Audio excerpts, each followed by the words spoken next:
Hello guys, good morning. Welcome to my vlog. For today's video, nag-camping tayo dito sa may Freezer Valley. Bali, kagabi hindi na tayo nag-video para mag-set up ng tent because dumating tayo dito ng 11 ng gabi. Gabi na kasi ako malis dun sa amin. Mga 4 hours ang biyahe papunta dito. 20 kilometers ang rough road. Tingnan na naman. Ganito yung dinaanan ng sasakyan ko gabi.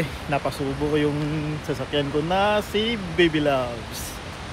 Baby Loves kasi tawag ko sa sasakyan ko. Ito yung dinaanan. Kaso nga lang hindi na tayo dumiretso. Doon tayo nag-camping sa yun. Bali, ang nangyayari stealth camping tayo. Hindi tayo nakapagbayad ng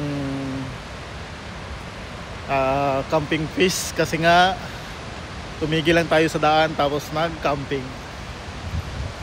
Doon sana ako pupunta sa dire-diretso doon. Kaso nga lang ang problema, gabi na rin kasi. Kaya medyo nakakatakot na rin dito dumaan. Lalo pa pag hindi mo kabisado yung daan. Ito pala yung makikita malapit sa pinagcampingan ko.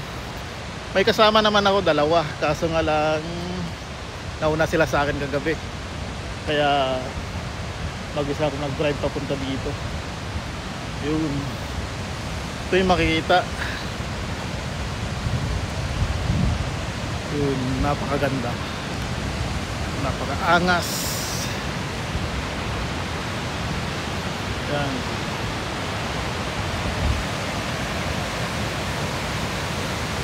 Ito yung ganda ng Canada. Bali dito, na-appreciate ng mga tao yung mga ganitong klaseng lugar. Lakas ng ilog.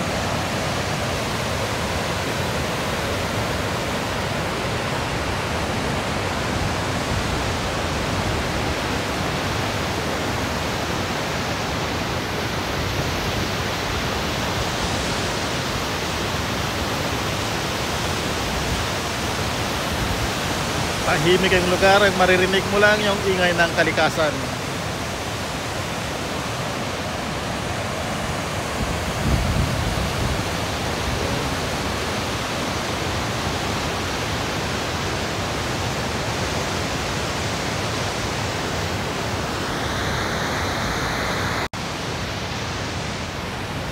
Medyo mainit na.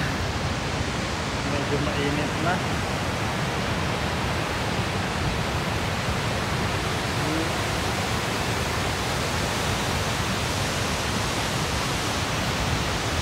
Ito yung makikita sa pinagcampingan natin. Actually kagabi ang plan sana namin sa Kiluna, sana kami magka-camp. Kaso nga lang na-late na ako kaya hinintay nila ako sa may Chiliwak. Then nakapag-decide na dito na lang mag-camping sa may Freezer Valley. Hindi na kami natuloy sa may Kiluna. Kasi nga late na ako umalis sa amin. Plus mahaba-habang oras ang biyahe. Yun. Kaya dito na lang din napasubor sa off-road yung kalsada. Babalik na tayo sa may pinagcampingan natin. Nandun yung dalawang kasama ko nag-aantay. Magpi-fishing daw kami ngayon sa river.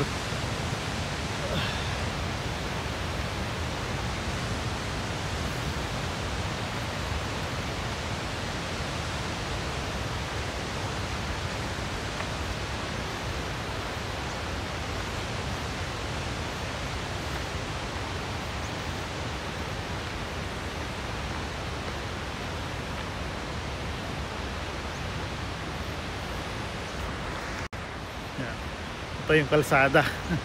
Hindi pa sementado kaya napasubo yung sasakyan natin.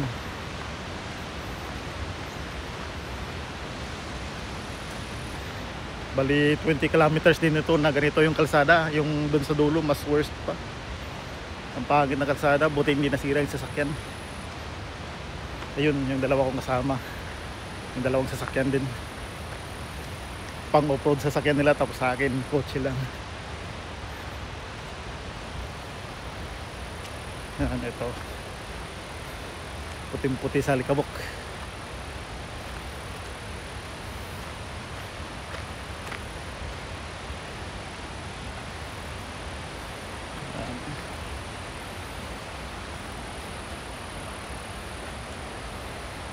Dito na tayo naglatag ng tent.